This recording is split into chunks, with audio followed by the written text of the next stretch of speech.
Welcome to Cartoonist Kayfabe. My name is Ed Piscor. I'm Jim Rugg. And I'm Tom Scholey. Today we're going to be talking about Amazing Spider-Man number 50, classic issue. But before we do that, Jimmy and I may have already been to CXE, or we'll be going to CXE October 6th through 9th. That is Columbus, Ohio. We're going to be selling comics, signing comics, and talking comics out there. Same thing with Baltimore Comic-Con at the end of October, the 28th through the 30th. And the Jacksonville Public Library is going to be hosting a zine festival October 22nd that Jimmy is going to be a part of down there in Jacksonville, Florida. Kayfabe Tour is upon us. These are your prompts to inspire you to draw some stuff. Hashtag us in your posts on Instagram. We'll be able to see your stuff. And if you at us on Twitter, we'll see your work. People are talking about there needs to be a wild card, but we don't play that game here, man. These are the prompts. You got to stretch your imagination for sure. Let's jump into the video, fellas. Tom, when you proposed this one, you said, well, tell the people what you said. It's Marvel's Dark Knight Returns. All right, man. With that thesis in mind. Gotta compliment, that cover is just spectacular. Amazing cover, amazing color, red on red. Yeah, it's beautiful, and I don't know if Spider-Man ever looked better than that Spider-Man.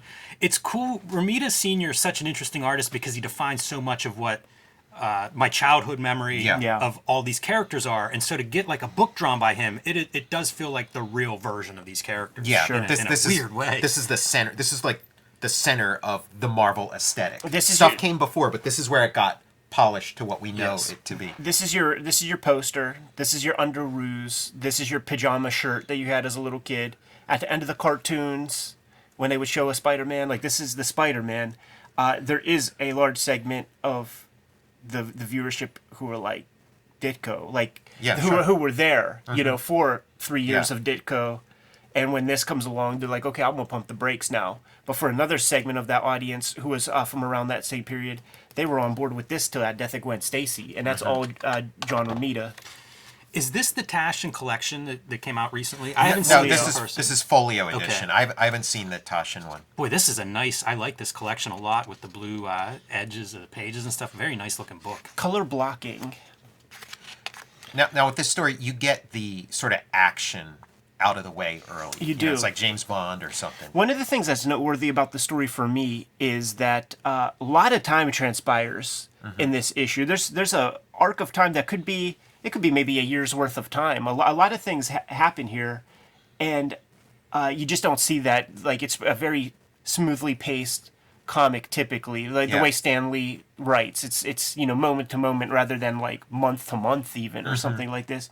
Another piece that comes to mind is that it's, when you read it, it's such a good idea, and it feels crazy that it took 50 issues to get here. Yeah. With all of the chest pumping that J. Jonah Jameson does about the Spider-Man character, this feels logical. This feels like a place to take the series. The fact that like they do it all in one issue too. Like absolutely, absolutely, for sure, man. Whenever I see this page, I see the menace that Jameson talks about. He assaults a lady. Spider-Man assaults a lady a couple pages later when he hits her with the fucking web shooter in the face. He's pretty scary looking. We know Spider-Man for 60 plus years, so it's not scary because we're used to it. But that's a pretty scary looking design for a character. People talk about that, like, who were there at the beginning and seeing the cover with Spider-Man and the lizard, and like, where's the good guy? Yeah. I can see it, and I wonder if that's just something Stan Lee recognized and was like, or maybe even saw in some of the fan mail. That's just part of Marvel. It's in this that these are kind of like, they're horror heroes. We take them for granted, the underoos and all that, but they're horror heroes. He's Spider-Man. Spiders are creepy. The Thing, iconic Hulk. is that first panel? Oh, sure. That's what I'm talking about, man. That's the classic J.R. John Romita. J.R. SR. J.R. SR. J.R. nothing. So, you lay out all the bullshit that the character has to deal with, man. Right. Girl problems, Aunt May problems, health problems, overscheduling, classroom issues. His grades are slipping. He does have a Betty and Veronica in the form of Gwen Stacy and Mary J. So we can't cry about him too much. And he rides a motorcycle at the height of like Peter Fonda, Dennis Hopper. Yeah, the motorcycle. If you read like all these issues, the motorcycle is this like ongoing, soap opera, of the motor. It's a very important character that kind of gets forgotten. The character evolves a bunch from like where we left him with the Ditko stuff. Yeah. That is for sure, man. And so here's kind of the beginning of some of the Dark Knight Returns stuff. Like you always think of Dr. Volper in Dark Knight Returns, and it's like, okay, he's like got the Hitler mustache or whatever. But reading this, I was like, wait, he's J. Jonah Jameson. He's going on the TV talking about what a menace Batman is. And think about all the issues where like J. Jonah Jameson teams up with and facilitates villains, in it and stuff. And it's like, that's what Miller's drawing from. This I'm sure was a very important comic to Miller as a kid. So you got faces on TV screaming about what a menace with like a graphic in the background that the superhero is. Yeah, so we'll embark upon our superhero retirement in a minute, but first, the videos are brought to you by the comic books that we make. Tom Scioli, guest host in the house, man. His Fantastic Four Grand Design in the Wild, Jack Kirby, Epic Life of the King of Comics is out there. Some of the newest work that Tom has on the stands, and he's working on a pretty cool secret project that we will unveil sooner than later.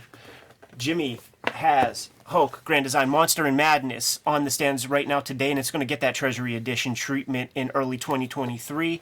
And if you missed out on that first printing of Street Angel Deadliest Girl Alive, you're in luck because the reprint is now in stores and you have no excuse. Get your hands on it. It's all the Image Comics versions of Street Angel out there, plus a lot of extra material that you won't find anywhere else. And Red Room Trigger Warnings, Red Room The Antisocial Network, 2 trade paperbacks that are completely self-contained of my latest efforts. Murder on the Dark Web for Fun and Profit is the name of the game. If you see any of these, scoop it up, give it a shot. You don't need both to get full stories, but if you do, you get a wider view of the universe. Now that we're done paying the bills, we'll get back to the video. And we are about to get to the most epic splash page in a Spider-Man run post Steve Ditko. But Jimmy, you're chomping at the bit. This is amazing. This highlights John Romita's like romance comics background and ability to draw good-looking young people, very expressive, Very and much. the beads of sweat. Like it's not common in these Marvel DC comics of this era to have this kind of like uncomfortable drawing and stuff. And Tom, you're so right having the TV screens on in terms of a Dark Knight piece, because I always think Chaykin does that before Miller, but here we see John Romita and Stan Lee doing it before either of those guys, so pretty cool. And it's so interesting. It's very bleeding edge because it's so literal. It's like you got to do some of this before you get the idea to have TV screen as panel. Like Will Eisner needs to show you how that's done. But even look at some of the visual language, like these lines coming across. The That's in the interlacing. That's in Miller's. I think the coloring on this page too, like this is just an unusual page. Sure. Well, they're doing 3 something panels. different with a story, to have a page like this. Back in these Silver Age days, man, if you were going to inject a splash page in the middle somewhere, it had to pay off. It was not, mid-90s speculator comics where it's just like an excuse to draw something fun and cool.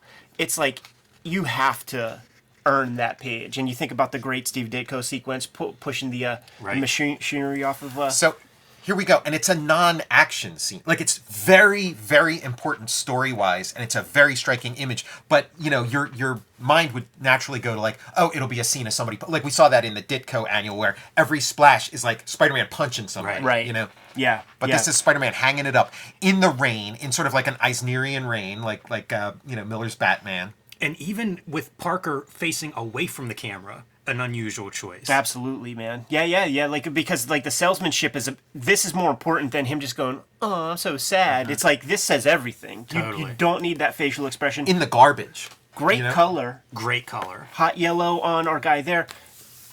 Built with that previous page. Super blue everywhere else. And that fire red. It reminds me so much of Death Ray and Dan Clowes. Absolutely. Like, this is a different tone than almost any Marvel comic I've read from this era. Totally. Yeah, Death Ray was like Clowes doing his Spider-Man, For sure. And so... Now we're going to accelerate time. Yeah. Yeah, and it's like, what's a world without Spider-Man? What is that? And, it's like, like Batman, he sort of hangs up his... He because his other self is causing, like, too much damage in the world. And the way it's lined up, like, if I were retelling this...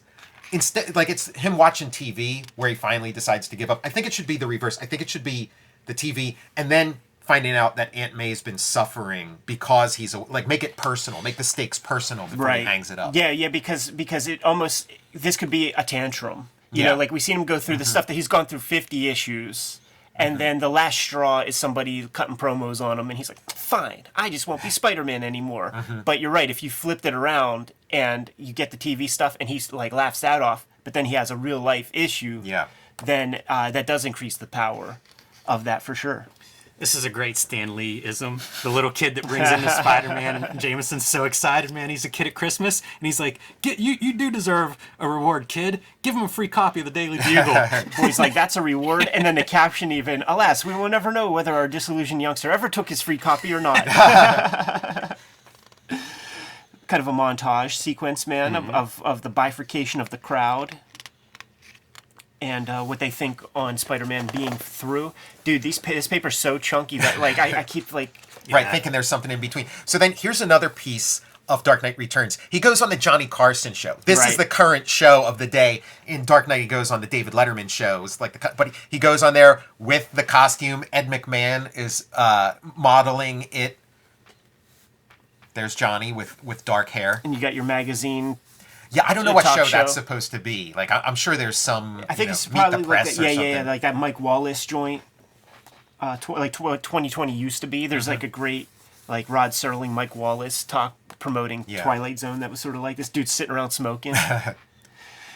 And I got super excited when I got to this piece because I'm like, of course, this could be like the one monthly comic where you get 50 villains and their reaction on things, but it doesn't quite go that way. So like Stan Lee saves that for the annual when that kind of thing goes down. Kind of like Dark Knight Returns, it becomes just about general street crime. Yeah. It now becomes rampant because nobody has to be afraid of Spider-Man anymore. Now this is a twist I'd kind of forgotten that's kind of interesting, is like Foswell, who was the master plan, not the planner. He was like some villain from like the early issues. Yeah. And then he goes straight. Yeah. But now he sees this power vacuum, and he's thinking about returning to crime. And he has this character that he's built. It's almost like the way Spider-Man captures photos and brings it to the Bugle. This guy is able to adorn this stool pigeon kind of attire and gets a deeper inside scoop when he writes his articles for the Bugle. With one distracting feature or whatever, like Miller's. You don't see this kind of stuff in modern comics either very often, where I feel like there's a great energy throughout this page of these supporting characters all doing stuff. You know, you see that Foswell's not fitting in with the street level criminals and what they have planned, and it's visually represented there, and you can see that they are interested in this new world order that has come about. When you see an image like that, you have to imagine that this old big man Foswell fella must be a vestige of a Steve Ditko era. He's a Ditko character. And you see when Romita has to do that. Like he has what he has from his romance days and all of that, but he's got to bring in Kirby and Ditko and integrate that into his natural style. That's part of why it does become like the Marvel style, because it does integrate those two elements. And I mean, I think it's safe to say John Romita is just like a monumentally underrated artist. Like, just so great, but he's kind of adjacent to these superstars. You're right. And in my mind, he's not underrated because I rate him highly. Right, you rate him. But you are right. Like, you don't hear John Romita with Ditko and Kirby. Man, he's important. He's foundational. Yeah. Yeah. Little montage sequence, man, showing you the upheaval. Yeah, crime's going nuts. Yeah. Feels like references to, say, the comics of 10 years prior. Totally. Like, you can imagine this being a Lev Gleason image. Totally.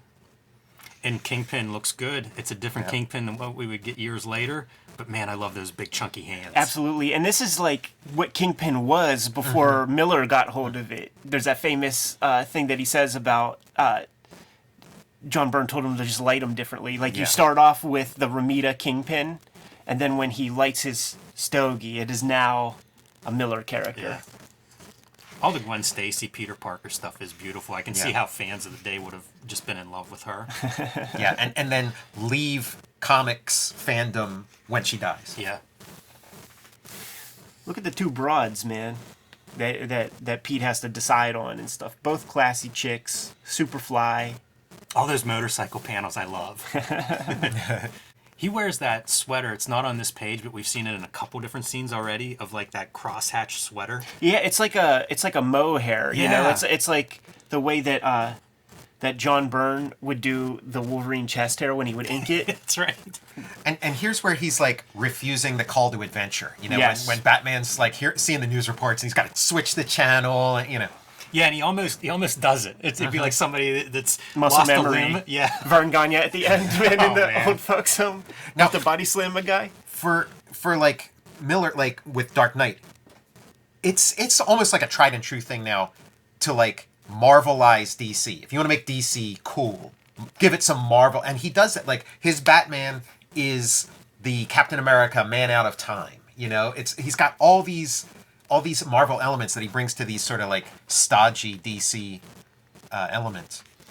But, you know, watching it on TV and hearing it on the radio is one thing.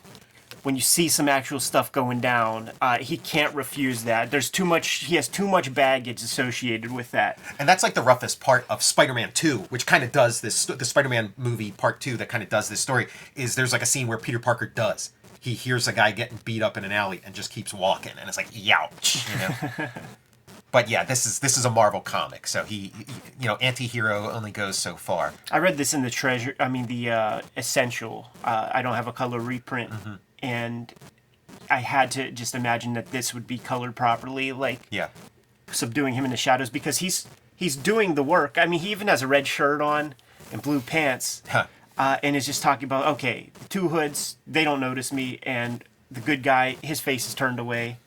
He's in shadow, and now this is existential crisis 101 right here. He's at the docks, you know, he's fully Marlon Brando at the docks. And he's going back into his, you know, reason for doing all this stuff in the first place. It's kind of tugging at him. Yeah, and look at that, the clean line Steve Ditko.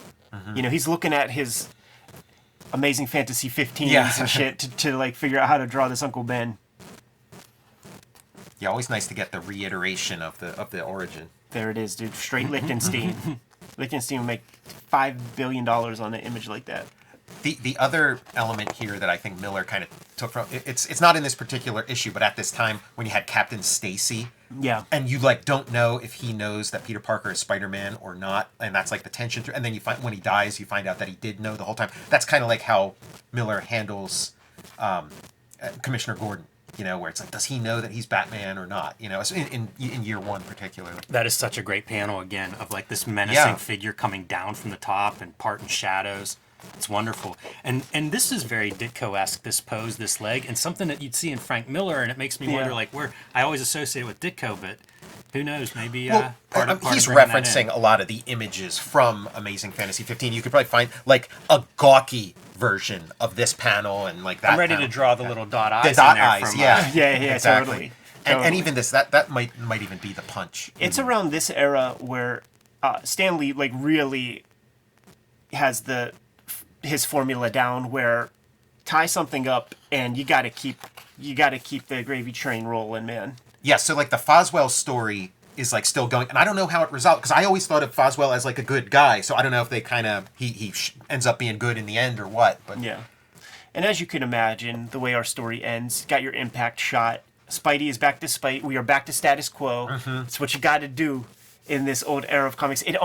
There is a part of it that really does kind of read like the Spidey daily strip. Yeah. Where like maybe something happens on a Sunday and the whole week's worth of strips is recapping what happened in that Sunday, and you add like one little piece and there's almost no momentum. like a glacial pace. Seeing how Jameson keeps the Spider-Man costume behind glass in his office makes me think of Batman's Batcave, where he's got like the Robin costume and stuff. It's just like all these little flourishes that you can't help but think get like embedded in Miller's head, and maybe even subconsciously as he's telling the Dark Knight story, these little things pop up. It does feel like so many of these panels they look iconic. Yeah. You know, and I think it's that Romita style. But man, they look, you know, you mentioned Lichtenstein. There's a lot of panels in here that I think you could just pull out and put on a wall. I guess that one part I that love I was this one. thinking it's not not in in this issue. here. Yeah, it must have been another issue where there was like some lady like, "Hey, Spider-Man, he's a punk. Get out of here." Blah blah blah. And then he spiderwebs her face. I kind of remember that too. That might be in an annual. And this panel, It feels like that'd be right on an action figure package. Yeah, Even the yellow background feels like the toys of my childhood or something. the side of like a car, a matchbox where they put like an image from Like a there's a Marvel comic. spider van.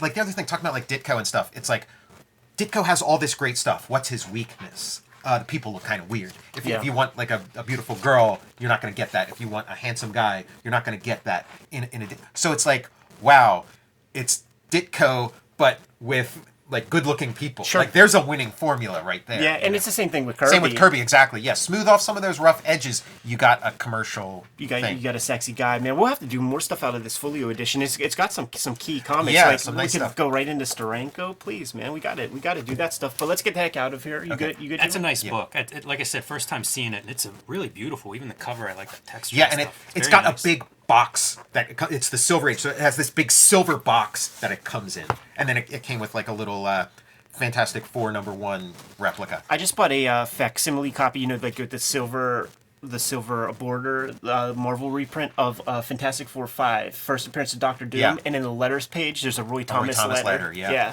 just from fandom. Anyhow, let's get the heck out of here. Kayfabers, like, follow, subscribe to the YouTube channel, hit the bell. We'll notify you when new vids are available. Jimmy, tell the people what's up. Street Angel Deadliest Girl Live, back in print after almost a year from Image Comics, collecting 8 complete stories there of the homeless ninja on a skateboard, perfect for any comics fan, especially a superhero or Spider-Man fan. And Hulk Grand Design Monster Madness, 2 40-page issues retelling the 60-year history of the Incredible Hulk are in stores now with an oversized Treasury edition coming first of next year. You can pre-order that now wherever you buy comics, and join me on patreon.com/JimRugg to see lots more of my work. Talking about Treasury editions. Yeah, we got the Fantastic Four Grand Design Treasury Edition. I also have the Total Recall Show channel where every Thursday I'm reading an issue of Thor, going through the whole series. And we got Jack Kirby, The Epic Life of the King of Comics. And it's also, October is Jacktober. I have a series of drawing prompts, Jack Kirby-related drawing prompts for every day of the month, and a wild card, too. And check out my Patreon. Go to patreon.com, search Tom Scholey.